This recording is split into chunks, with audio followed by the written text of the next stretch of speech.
Welcome to the second EFAS webinar for 2019. Today we're looking at how national information is used in EFAS. And I'm very glad to be able to say that we have colleagues here today from EFAS Hydrological Data Collection Centre.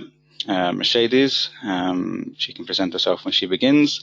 Also Armin from the Meteorological Data Collection Centre, and Chinsir from EFAS Comp from the ECMWF, and then also myself, Richard Alfie-Wild from EFAS Dissemination. So let's get going. I'm actually not going to start, however, I'm just going to give a very brief introduction to how this presentation will work, how this webinar will work. We're going to look basically through this flow diagram of how the different EFAS operational centres work together and what different national data is used in each of the components that you can see on the screen. So we're going to start with the Hydrological Data Collection Centre, who obviously take care of both real-time and historical hydrological data from the EFAS partners. And then similarly, we'll look at how the Meteorological Data Collection Centre both collects in observations, but also, of course, the forecasts that are used as part of EFAS. And then we will look at how these are used in the computational centre in terms of the modelling that is done. And then lastly, I will talk very briefly about how the dissemination centre uses your national information in different ways. Okay, good afternoon. My name is Armin Raute-Schöch. I'm working at Deutscher Wetterdienst, and together with my colleagues from the Kisters AG in Aachen, we are running the Meteorological Data Collection Center for EFAS and the other Copernicus emergency services. So these are my colleagues, and now let's have a look what we are doing with the meteorological data, which is in part similar to what is done with the hydrological data. Of course, we have to get the data from our data providers, and we offer different ways. You can push data to the FTP server at the Meteorological Data Collection Center, or we can download from your FTP server. You can send us data as email attachments, or if you operate on web servers, an FTP open data portal or whatever, we can collect data from this. We are converting the files to a uniform file format, and this amounts to about 55,000 files per day. These files are then optimized to speed up the processing and especially the import into our database system. And what we import is about 4.5 million records or values per day with a very variable time resolution, which goes from 6 hourly or daily data down to 10-minute data.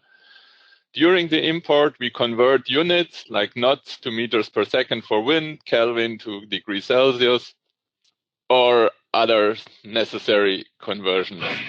And this is so that we have all information in the same units in the database and to avoid any confusion about the units. Then in the database system, which is the Wasserinformationssystem Kisters, or in short WISKI, we can validate the values, we can aggregate them to daily values, 6 hourly values, or whatever is needed. We can calculate minima, maxima, mean values, and check these values against each other. And in the end, we export point lists for gridding or gridded fields, which are then delivered to the other centers in EFAS and also to the Forest Fire Information System and the European Drought Observatory. And this is explained in the next slide. So we get our observations from national and regional authorities, which is station data, as I said, with variable temporal resolution. They are all collected at the Meteorological Data Collection Center. They are aggregated to grids, which have a regular 5-kilometer horizontal resolution, and these are then input for the flood modeling at the computational center, or for the Forest Fire Information System, we deliver aggregated point list data. We only deliver the data to these Copernicus emergency services, we are not delivering them to anyone else or making them available in any other way other than these aggregated gridded data and the point lists for the forest fire information system. Can you go to the next slide, please?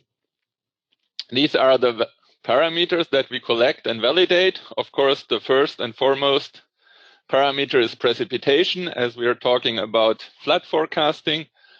We collect daily and sub-daily, as I said, down to 10-minute resolution data for different parameters, and of course, depending on what the data provider can provide from his meteorological stations. We collect air temperature, including minimum, mean, and maximum values. We collect wind speed and wind direction, solar radiation, water vapor pressure, and relative air humidity. And these are the parameters that are gridded, aggregated, and then delivered to the other centers.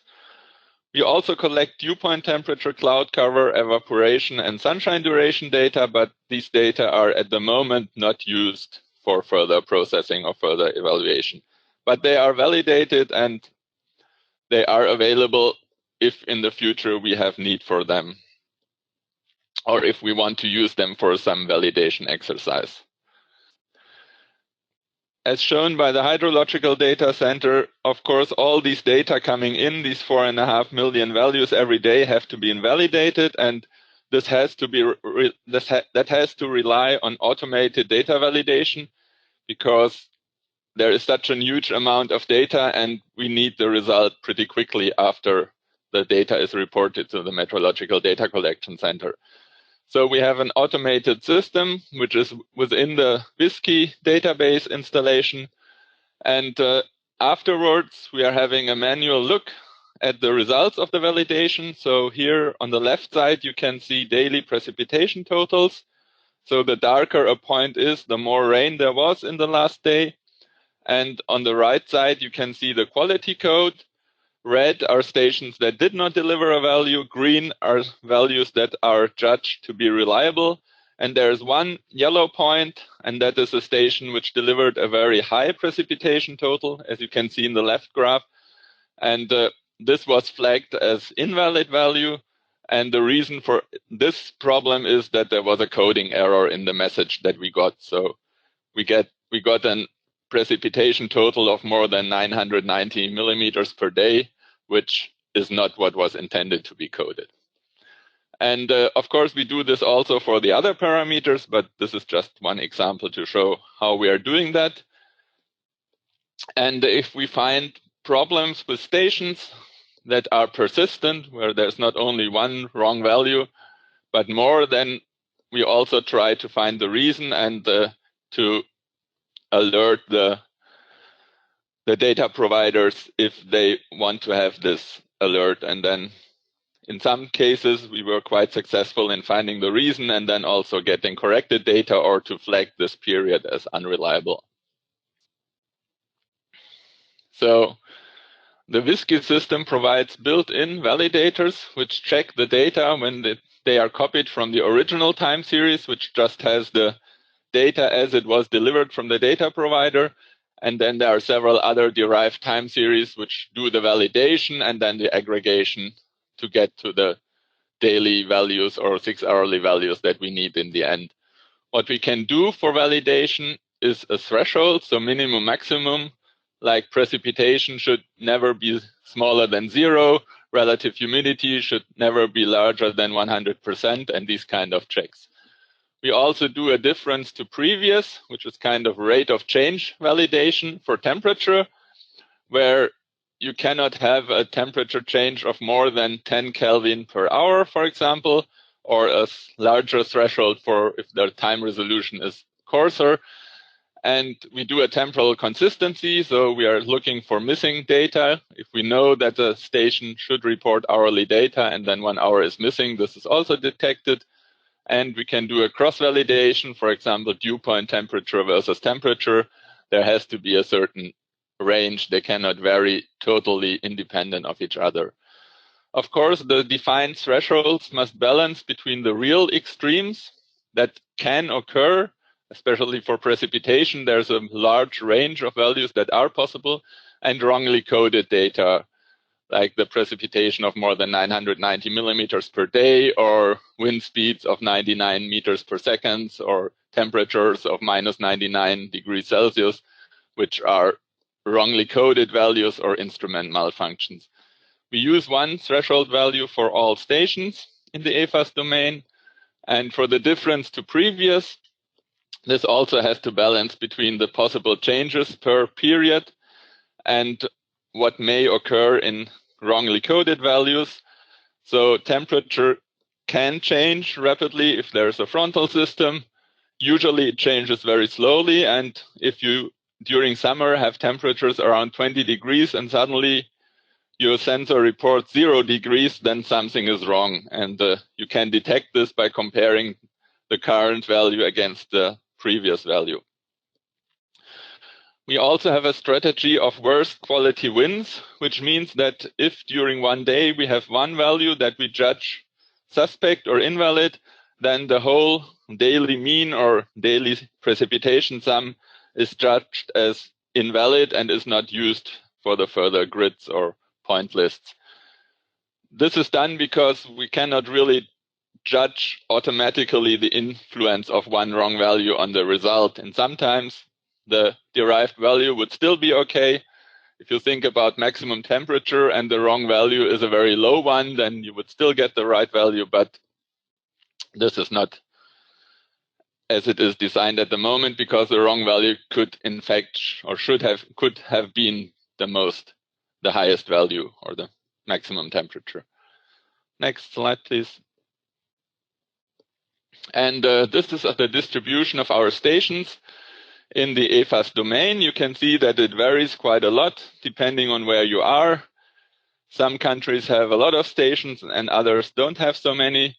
So at the moment we have about 8,000 active stations from global data providers. So they are spread throughout the domain, and they are also nearly all duplicates, which means that we get data for one station from several data providers. So if one data provider is failing, we still have the data from the other data providers.